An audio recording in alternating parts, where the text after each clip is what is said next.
दोस्तों, मेरे channel honour of homeopathy by doctor A K Singh में आपका स्वागत है। दोस्तों, मेरे पिछले वीडियोस के माध्यम से हमने इस बात को समझने की कोशिश करी कि यूनिवर्स ने किसी भी ह्यूमन बीइंग को दो पार्ट से मिलकर बनाया है, जिसमें एक उसका बॉडी का पार्ट है जो मटेरियल पार्ट है, और दूसरा एक उसका एनर्जी का पार्ट है जो स्पिरिचुअल पार्ट है, और जिसको हम माइंड भी कह सकते हैं, और उसको थॉट प्रोसेस कहते हैं, थॉट्स कहते हैं। दोस्तों, किसी भी चीज़ को रन करने के लिए एनर्जी की ज़रूरत होती है। उसी तरह से हमारी बॉडी को रन करने के लिए, फंक्शंस को करने के लिए जिस एनर्जी की ज़रूरत होती है, वो उसको स्पिरिचुअल पार्ट से मिलती है, उसके थॉट्स से मिलती है और माइंड से मिलती है। दोस्तों, इसको हम इस तरह से समझते हैं कि अगर हमने एक बल्ब को होल्डर के थ्रू एक वायर से कनेक्ट किया, और जब हमने उस वायर में करंट का फ्लो किया तो वो बल्ब ग्लो करने लगा। तो बल्ब एक बॉडी है, होल्डर हमारा ब्रेन है, और जो वायर है उसमें जो करंट है वो हमारा स्पिरिचुअल लेवल है। तो दोस्तों, इस स्पिरिचुअल लेवल को समझने के लिए जो इसका रिफ्लेक्शन होना है वो बॉडी के लेवल पे होना है, यानी कि बल्ब के लेवल पे होना है। कि अगर करंट के फ्लो में कोई डिस्टरबेंस है तो उसका पता हमको बल्ब के थ्रू मिलेगा। तो अगर हमको कुछ करेक्ट करना है तो हमको उस करंट के फ्लो को प्रॉपर करना है, जिससे कि वो बल्ब प्रॉपर तरीके से ग्लो कर सके। उसी तरह से दोस्तों, कि अगर बॉडी पर कोई तकलीफ़ आ रही है, कोई डिजीज़ स्टेट क्रिएट हो रही है, तो कहीं ना कहीं उस एनर्जी के फ्लो में, उस स्पिरिचुअल लेवल में उस पर्सन के डिस्टरबेंस है, जिसको हमको उसको ठीक करना है। और वो एनर्जी का फ्लो ठीक होगा तो फिर उसकी डिजीज़ ठीक होने लगेगी। दोस्तों, हैनीमैन सर ने हमको इस बात को समझने के लिए, हेल्दी स्टेट में रहने के लिए एक रास्ता दिया है, जो कि एफोरिज्म 9 में उन्होंने लिखा है कि ये जो स्पिरिचुअल पार्ट है उसको उन्होंने एक टर्म दिया जिसको उन्होंने वाइटल फोर्स कहा। तो दोस्तों, बेसिकली जो वाइटल फोर्स है, यानी कि वो जो एनर्जी का पार्ट है, ये किसी भी ह्यूमन बीइंग के हायर इमोशंस की जो एनर्जी है उसका फोर्स है, उस एनर्जी का फोर्स है।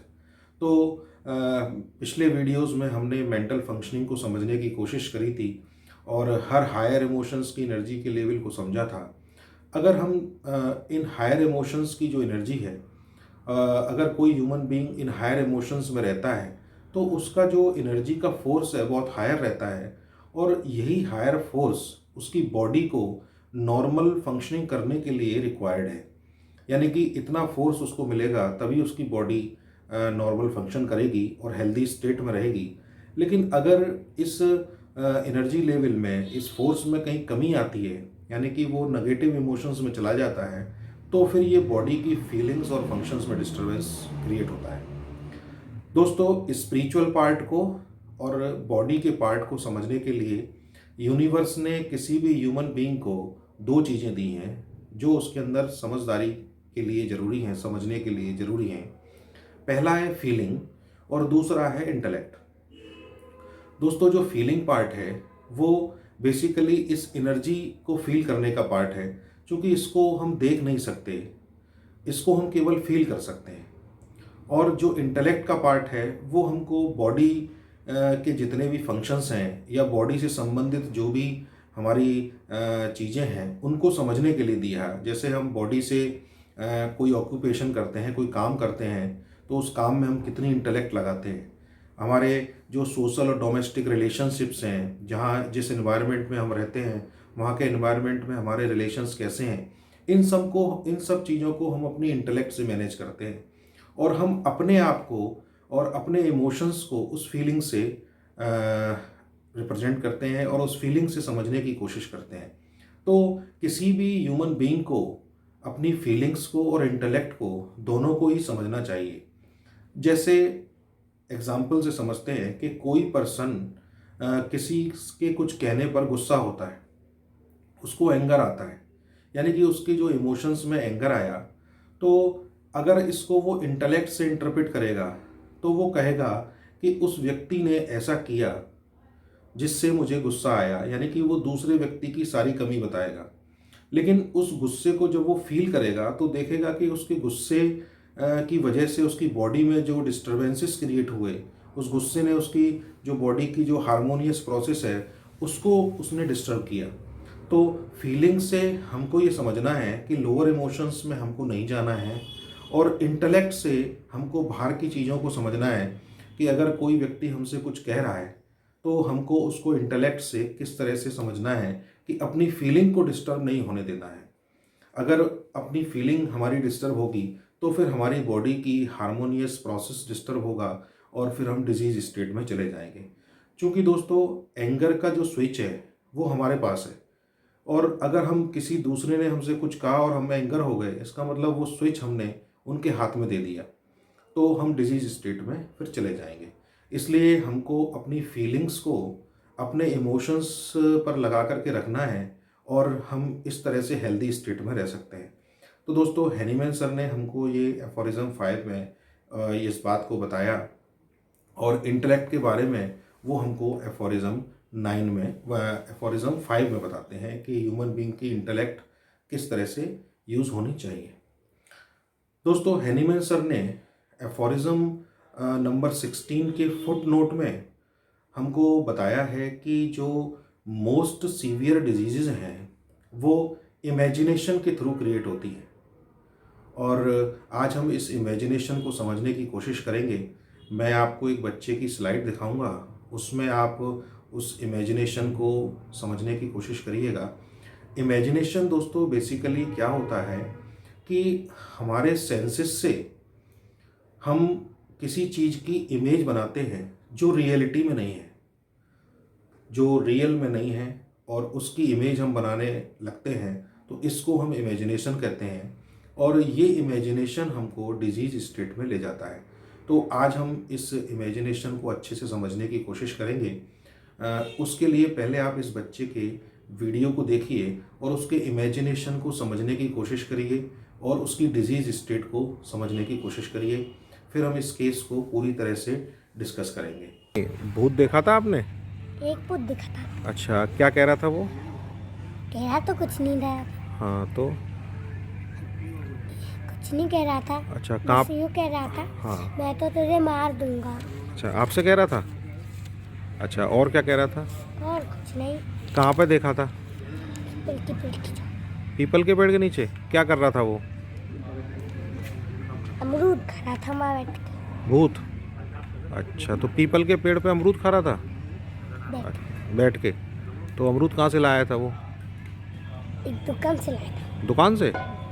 तो ये देखा था आपने कि दुकान से खरीदते हुए उसको अमरूद खरीदते हुए देखा था आपने? नहीं, तो कैसे पता लगा कि दुकान से लाया था? भूत बोल रहा था। बोल रहा था? क्या कह रहा था? कि मैं तो दुकान से अमरूद लाया हूँ। तो कितने अमरूद थे उसके पास? 20। अच्छा, 10 खा गया। 10 खा गया। अच्छा, और क्या कह रहा था? और कुछ नहीं। अच्छा, तो खांसी को आपकी को कितने दिन हो गए? ऐसे ही 1 साल हो गई होगी। खांसी को? अच्छा, तो इसके लिए क्या क्या इलाज लिया है खांसी के लिए? 3 बोतल इंजेक्शन लग गए। हाँ। जीजी का सिरप पी लिया। हाँ। वो जो हरा वाला है, जो हाँ। हरा कलर का होता है ना, हाँ। हाँ। ग्रीन कलर का, वो भी लिया। हाँ। तो उससे क्या हुआ? कुछ नहीं हुआ उससे। कुछ नहीं हुआ। अच्छा, खेलने में सांस फूलती है? खेलने में दम भर जाती है। तो दोस्तों आपने देखा कि बच्चे ने किस तरह से एक भूत का इमेजिनेशन किया और किस तरह से वो अपनी बातों को कह रहा है कि मैंने भूत देखा, पेड़ पे बैठा था, अमरूद खा रहा था, उसने अमरूद खरीदे, उसके पास कितने अमरूद थे, वो सारी चीज़ों को इमेजिन कर रहा है। जबकि रियलिटी में किसी तरह का कोई भी भूत या इस तरह की कोई इंसिडेंस नहीं है। तो इस प्रोसेस को हम इमेजिनेशन कहते हैं दोस्तों। और इस इमेजिनेशन की वजह से उसको जो बॉडी पे प्रॉब्लम आ रही है वो कफ खांसी की आ रही है, और वो खांसी धीमे धीमे अस्थमा की तरफ जा रही है। तो अगर इसको आप देखेंगे कि जो स्पिरिचुअल लेवल में, यानी कि जो एनर्जी के लेवल में डिस्टरबेंस हुआ कि उसने अपनी एनर्जी का यूज़ गलत डायरेक्शन में किया, इस वजह से बॉडी में वो डिजीज़ का प्रोडक्शन हुआ और बॉडी जैसे कि बल्ब में उसकी लाइट की हमने समझा कि उसकी ग्लो कम हो रहा है, लाइट कम हो रही है, तो बॉडी में सिम्टम्स आना शुरू हो गया। तो दोस्तों फॉल्स परसेप्शंस जितने भी हैं वो सब इमेजिनेशन में आते हैं और होम्योपैथिक चिकित्सा पद्धति में दोस्तों जो दवाइयाँ हैं उनकी प्रूविंग ह्यूमन बींग्स पर हुई है। उन दवाइयों में इन इमेजिनेशंस को बहुत अच्छे से लिखा गया है कि कोई व्यक्ति अगर किसी तरह के इमेजिनेशंस को करता है तो हमारे पास उसकी बहुत अच्छी अच्छी दवाइयाँ हैं। दोस्तों जब हमने इस बच्चे को मैंने पूरी तरह से स्टडी किया तो अब हम ये समझेंगे कि इमेजिनेशंस बेसिकली आते कहाँ से हैं। तो इस स्पिरिचुअल लेवल में हमने माइंड को समझने की कोशिश करी थी, पिछले वीडियोस में हमने मेंटल फंक्शनिंग को समझने की कोशिश करी थी। देखते हैं दोस्तों कि माइंड जो है वो दो तरह का होता है, यानी उसके दो पार्ट होते हैं, एक कॉन्शियस माइंड और एक सबकॉन्शियस माइंड। कॉन्शियस माइंड दोस्तों critical thinking, will power, logical thinking में वर्क करता है जो 5% काम करता है, और सबकॉन्शियस माइंड 95% काम करता है और ये ऑटोमेटिक बॉडी के सारे फंक्शंस को कंट्रोल करता है और इसके पास कई सारी फैकल्टीज़ हैं दोस्तों। अब इन फैकल्टीज़ को ये अलग अलग तरीके से इस्तेमाल करता है और उन फैकल्टीज़ को इस्तेमाल करके ये एक जो है डिजीज़ स्टेट क्रिएट करता है। और इसकी जो फैकल्टीज़ हैं दोस्तों, उन फैकल्टीज़ को आज हम समझने की कोशिश करेंगे कि किस तरह से ये अपनी फैकल्टीज़ को यूज़ करता है। क्योंकि ये ऑटोमेटिक बॉडी के फंक्शंस को कंट्रोल करता है, इसलिए इन फैकल्टीज़ को मिसयूज़ करके यानी कि नेगेटिव डायरेक्शन में ले जा करके ये हमारी बॉडी के जो ऑटोमेटिक फंक्शंस हैं उनको टोटली डिस्टर्ब करता है। तो इस बच्चे में आपने देखा, इसने इमेजिन किया और इसका जो लंग फंक्शन है यानी कि जो इसके कफ का रिफ्लेक्स है, जो एक ऑटोमेटिक फंक्शन है, उसको उसने डिस्टर्ब किया। इसमें दोस्तों सबकॉन्शियस माइंड में सबसे पहली फैकल्टी आती है बिलीव्स की। तो ये जो इमेजिनेशन है इसको बेसिकली हम लोग डिल्यूजन्स में पढ़ते हैं। हमारे रिपर्टरी में जो सिम्टम है वो डिल्यूजन है। तो जब डिल्यूजन की डेफिनेशन देखेंगे तो डिल्यूजन की डेफिनेशन में देखते हैं कि किसी भी पर्सन के थॉट प्रोसेस में जो बदलाव हो गया उस वजह से वो जो बिलीव्स कर रहा है वो फॉल्स बिलीव्स हैं। उसके जितने भी उसने अपनी धारणाएं बना रखी हैं वो सब गलत धारणाएं बना रखी हैं। जैसे आपने इस बच्चे में देखा कि एक इमेज की धारणा इसने बनाई, एक बिलीव बनाया कि एक इमेज है जो भूत की है और वो किस तरह से अमरूद खा रहा है। ये सारी एक इमेजिनेशंस की प्रोसेस चल रही है और ये फॉल्स है। इसको हम लोग डिल्यूजन में ही पढ़ते हैं। तो दोस्तों पहली फैकल्टी है सबकॉन्शियस माइंड के पास बिलीव्स की। तो इस तरह के अगर बिलीव्स होते हैं तो वो उन बिलीव्स से एनर्जी का डिस्टर्बेंस करता है उस ह्यूमन बीइंग में और डिजीज स्टेट में ले जाता है। इसके बाद दूसरी है दोस्तों क्रिएटिविटी। जैसे बहुत सारे बच्चे हमारे पास आते हैं, वो बहुत क्रिएटिव होते हैं। कोई मिमिक्री करता है, कोई आर्ट करता है, कोई ड्राइंग बहुत अच्छी करता है, कोई पेंटिंग बहुत अच्छी करता है। ये भी जो है वो सबकॉन्शियस माइंड से कंट्रोल होती हैं। उसको अपने आप थॉट आता है कि उसको क्या चीज़ बनानी है कैनवास पे, तो वो उसको उस तरीके से क्रिएट कर देता है। अगर वो जो उसकी एबिलिटी है अगर वो पॉजिटिव है यानी कि उससे वो अच्छी अच्छी चीज़ों को क्रिएट करता है तो ये डायरेक्शन ठीक है, उसकी एनर्जी ठीक है। लेकिन अगर वो कहीं उसको गलत डायरेक्शन में लगाता है तो फिर वो उसको डिजीज स्टेट में ले जाता है। इसको भी मैं आपको धीमे धीमे केसेस के थ्रू समझाने की कोशिश करूँगा और हम समझेंगे कि किस तरह से हमारा सबकॉन्शियस माइंड काम करता है। उसके बाद दोस्तों तीसरी फैकल्टी इसके पास आती है इमोशंस की और फीलिंग की, जो पिछले वीडियोस में हम लोग डिस्कस कर चुके हैं कि किस तरह से हायर इमोशंस होते हैं और किस तरह से लोअर इमोशंस होते हैं। इसके बाद दोस्तों हैबिट एंड पैटर्न्स हैं, जिसमें हैबिट हैं, पैटर्न्स हैं और एडिक्शंस हैं। हैबिट में दोस्तों आप जानते हैं कि मैंने पिछले ऑटो इम्यून डिसऑर्डर वाले केस में डिस्कस किया था कि किस तरह से चीज़ें उसकी एक जो गलत आदत थी वो उसकी हैबिट बन गई थी। तो कई सारी हैबिट्स होती हैं, जैसे स्मोकिंग है, एल्कोहलिज्म है। इस तरह की जो हैबिट है ये भी सबकॉन्शियस माइंड से गवर्न होती हैं। जो स्मोकर है ये सबकॉन्शियस माइंड उसको अलर्ट कर देगा उस समय कि आपको स्मोक करना है। अल्कोहल जो लेता है उसको उस समय पे याद दिला देगा कि अब आपका अल्कोहल का टाइम हो गया। तो इस तरह से ये हैबिट और एडिक्शंस सबकॉन्शियस माइंड से कंट्रोल होते हैं। उसके बाद दोस्तों इमेजिनेशंस जो हमने अभी इस बच्चे में देखे। उसके बाद इंट्यूशंस। इंट्यूशंस क्या होते हैं कि कोई व्यक्ति पहले से ही सिचुएशंस को भांप लेता है कि कुछ गलत होने वाला है या कोई दुर्घटना होने वाली है, वो उसको पहले से ही फील हो जाती है। तो ये मैं आपको एक केस के थ्रू दिखाऊंगा। एक केस है मेरे पास, तो उसके थ्रू इसको इंट्यूशन को हम समझने की कोशिश करेंगे। उसके बाद दोस्तों इसमें लॉन्ग टर्म मेमोरी है और वैल्यूज़। वैल्यूज़ का मतलब है दोस्तों कि ईगो को, जो हमने इमोशंस में डिस्कस किया था, तो ईगो को बढ़ाने के लिए सबकॉन्शियस माइंड उस पर्सन को वैल्यूएबल बनाता है। वो कहता है तेरी बहुत वैल्यू है, उसकी अपनी वैल्यू है। तो दोस्तों बेसिकली जो इंटेलेक्ट का पार्ट है वो हमारे सबकॉन्शियस माइंड से गवर्नड है, और जो फीलिंग का पार्ट है वो हमारे अपने अपने लिए है, जो हमारी अपनी कॉन्शियसनेस है उसको समझने के लिए है। तो इंटेलेक्ट से हमको इन सारी चीज़ों को समझना चाहिए, और जो फीलिंग्स हैं उससे हमको अपने इमोशंस को समझना चाहिए कि हमारे इमोशंस हमारे अंदर किस तरह का डिस्टरबेंस क्रिएट कर रहे हैं। तो दोस्तों अब हम इस बच्चे की केस की एनालिसिस करेंगे। आपने इसमें ये इमेजिनेशंस में देखा कि किस तरह से इस बच्चे ने चीज़ों को इमेजिन किया। तो उसके लिए हमारे पास एक रूब्रिक है कि डिल्यूजन, इमेजेस, फैंटमसीज। डिल्यूजन एक इमेजिनेशन हो गया, इमेज उसने बनाई, किसकी बनाई? फैंटम। फैंटम यानी भूत प्रेत की। तो इस तरह का एक रूब्रिक हमने लिया।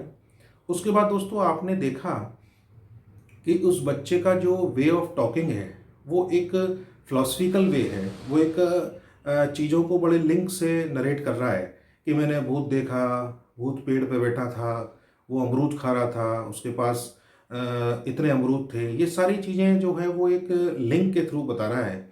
इसके ऊपर भी हमारे यहाँ सिम्टम है जिसमें कि हम लेते हैं फिलॉसफी एबिलिटी फॉर। ये बेसिकली इसको कहीं ना कहीं आप क्रिएटिविटी से भी लिंक कर सकते हैं कि उस बच्चे के अंदर एक काबिलियत है इन चीज़ों को, इमेजिनेशंस को लिंक करने की। तो इस तरह से उसने चीज़ों को लिंक किया, फिर उनको एक अपनी क्रिएटिविटी वाली फैकल्टी के थ्रू हमको बताया। तो इस तरह से दोस्तों ये लिया। तीसरा सिम्टम मैंने उसकी बॉडी के ऊपर लिया। जो उसको कफ था वो अस्थमेटिक टाइप का था, कफ अस्थमेटिक। तो इस तरह से दोस्तों उसकी एनालिसिस करी तो हमने उसमें देखा कि हमारे पास दो दवाइयाँ काफ़ी नज़दीक आई, जिसमें एक लैकेसिस और एक सल्फ़र। जब दोस्तों हमारे पास दो दवाइयाँ एक जैसी सिमिलरिटी के साथ इक्वल आ जाती हैं और हमको देनी उसमें से एक ही होती है, तो फिर इसके लिए हैनीमैन सर हमको कहते हैं कि एफोरिज्म 169 में कि अगर आपके पास कोई दो दवाइयाँ आ जाएं जो बिल्कुल सिमिलर उस केस के लिए लग रही हों, तो आप उसमें से मोस्ट इम्पॉर्टेंट यानी जो वेल सेलेक्टेड है उसको आपको देना है।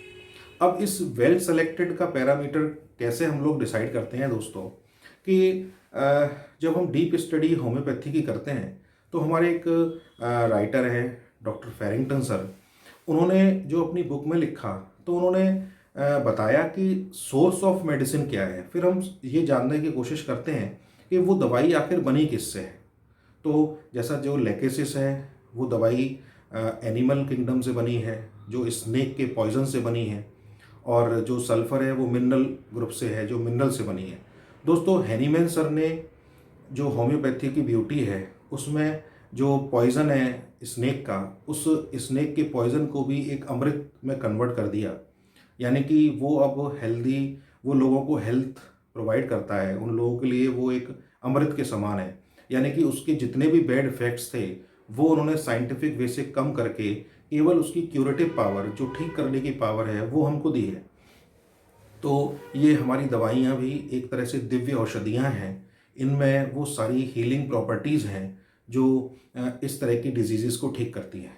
तो चूँकि दोस्तों एनिमल किंगडम से बनी है तो उसमें उन्होंने लिखा है कि ये इस तरह की दवाइयाँ जो एनिमल किंगडम से, जो पॉइजन से बनी हैं, वो बहुत डीप डिजीज़ में यूज़ करनी चाहिए। और ऐसी डिजीज़ जिनमें वीकनेस बहुत ज़्यादा हो और उनमें ब्लड के अंदर चेंजेस आ गए हों, यानी कि पैथोलॉजी क्रिएट हो गई हो।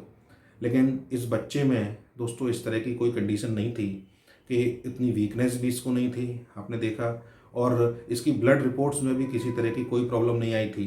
तो अभी डिजीज़ केवल इसके माइंड के लेवल पर है, फिजिकल प्लेन पर केवल कफ के रूप में इंडिकेट हो रही है, उसने अभी ब्लड में किसी तरह का चेंज नहीं किया। तो मैंने दोस्तों इसलिए इसको सल्फ़र 200 का ड्रॉपर दिया, और उसके बाद मैं आपको इसका रिव्यू दिखाऊंगा कि किस तरह से ये पेशेंट उसको देने के बाद ठीक हो गया, इसके सारे इमेजिनेशंस भी ठीक हो गए, और अब इसको न तो भूत दिखाई दे रहा है, ना वो कोई भी सिचुएशंस जो थी इसके साथ वो उसको दिखाई दे रही हैं। तो दोस्तों जिस तरह से हम लोग डिल्यूजन्स को लेते हैं कि उसने, ये तो एक बहुत ही सिंपल वे है कि उसने सब कुछ बता दिया, लेकिन डिल्यूजन के लिए हम लोग जब इसको डीप स्टडी करते हैं तो देखते हैं कि हैनीमैन सर ने एफोरिज्म 81 में हमको जेनेटिक्स ऑफ लाइफ को समझाने की कोशिश करी है। उन्होंने कहा है कि ये जो डिल्यूजन्स हैं, ये डिल्यूजन्स फैमिली की जो जेनेटिक्स है उसके थ्रू ट्रैवल होते हैं। यानी कि जैसे अगर किसी फैमिली में कोई बच्चा है और उसके दादा और उसके और ऊपर के जो फोर फादर हैं, अगर उनमें से वो जिस तरह की एबिलिटीज़ होती हैं तो उनको सबकॉन्शियस माइंड से, यानी कि बिना देखे बिना समझे वो उनको रिसीव करता है। जैसे कि अगर कोई फैमिली में गुस्सा करता है तो वो बच्चा उसमें पैदा होता है उस गुस्से के माहौल में, तो वो भी उस गुस्से को सीखने लगता है और समझने लगता है कि मेरे जो पेरेंट्स हैं वो इन सिचुएशंस में गुस्से से रिएक्ट करते हैं, तो वो भी उस सिचुएशन को आने पर या उस तरह की सिचुएशन को आने पर गुस्से से ही रिएक्ट करता है। तो इसी के लिए दोस्तों हैनीमैन सर ने एफोरिज्म 81 में हमको बताया है कि ये जो सोरा है, यानी कि जो इविल थिंकिंग है, ये जो लोअर इमोशंस में जाने की जो हैबिट है, ये जनरेशन टू जनरेशन ट्रैवल करती है, और जैसे जैसे ये ट्रैवल करती है वैसे वैसे ये डेवलप भी होती जाती है, यानी कि इविल थिंकिंग बढ़ती जाती है। तो जैसा इस बच्चे में आपने देखा कि इमेजिनेशन है, और वो इमेजिनेशन कितना हायर लेवल का है, तो कहीं ना कहीं इसकी फैमिली में इसके दादा या कुछ इस तरह की भूतों की कहानियाँ या कुछ इस तरह की चीज़ें इमेजिन करते होंगे, जो इस बच्चे ने वहाँ से इसको रिसीव किया, और इस तरह से जो है इस बच्चे में ये चीज़ डेवलप हो गई। इसी तरह दोस्तों एक क्वेश्चन मुझसे पूछा था डिल्यूजन डेविल पर, जो मैंने एक केस में यूज़ किया था, जो जिन महिला के थ्रोट में हेयर सेंसेशन था, तो उसमें मैंने एक डिल्यूजन डेविल करके यूज़ किया था। तो डिल्यूजन डेविल का मतलब है दोस्तों कि कोई एक ऐसी इविल पावर जो किसी को होल्ड करना चाहती है, ये भी जनरेशन टू जनरेशन ट्रैवल करता है। जैसे उस लेडी के जो फादर थे वो भी बहुत गुस्से वाले थे, उसका भाई भी बहुत गुस्से वाला था, और उसकी जो सिस्टर थी उसमें भी गुस्सा था। तो आप दोबारा से मेरे इस वीडियो को देखिएगा और समझने की कोशिश करेंगे कि जो उसके फादर में गुस्सा था वो उस पेशेंट ने उसको समझा, उसको रिसीव कर लिया, अब वो भी गुस्से में रिएक्ट कर रही है। उसके भाई ने भी वो गुस्सा उसके फादर से सीखा, और उसको जो है उसी तरह से वो गुस्से से रिएक्ट करती है। अपनी फैमिली में अब वो आ गई तो वो उस गुस्से से रिएक्ट कर रही है। तो ये जो गुस्सा है, तो उसके जो फादर थे बेसिकली वो गुस्से से ही इन सब बच्चों के ऊपर या इनके ऊपर होल्ड करना चाहते थे। तो जो होल्डिंग इमोशंस होते हैं, जो किसी दूसरे व्यक्ति को अपनी होल्ड में रखना चाहते हैं अपनी किसी भी पावर से, तो इसको हम डिल्यूजन डेविल सीज में लेते हैं। तो इस तरह से दोस्तों हम लोग चीज़ों को इंटरप्रेट करते हैं, और इसमें दोस्तों जैसे जेनेटिक्स ऑफ लाइफ है, ऐसे ही एक जेनेटिक्स ऑफ ह्यूमन बीइंग है जो हम अपनी फैमिली से सीखते हैं। जैसे ये गुस्सा उन्होंने अपनी फैमिली से सीखा और अपने लाइफ प्रिंसिपल्स में उसको अप्लाई कर रहे हैं, इसलिए उनकी एनर्जी नेगेटिव हो रही है। लाइफ के जो प्रिंसिपल्स हैं दोस्तों, जो ह्यूमन लाइफ की जो जेनेटिक्स है वो यूनिवर्सल लॉज को फॉलो करती है। आप मेरा वीडियो देखिएगा कि उसमें यूनिवर्स के कौन से लॉज हैं, तो यूनिवर्स के जो लॉज हैं वो लाइफ पर अप्लाई होते हैं, और जो जेनेटिक्स के लॉ हैं वो ह्यूमन जेनेटिक्स पे अप्लाई होते हैं।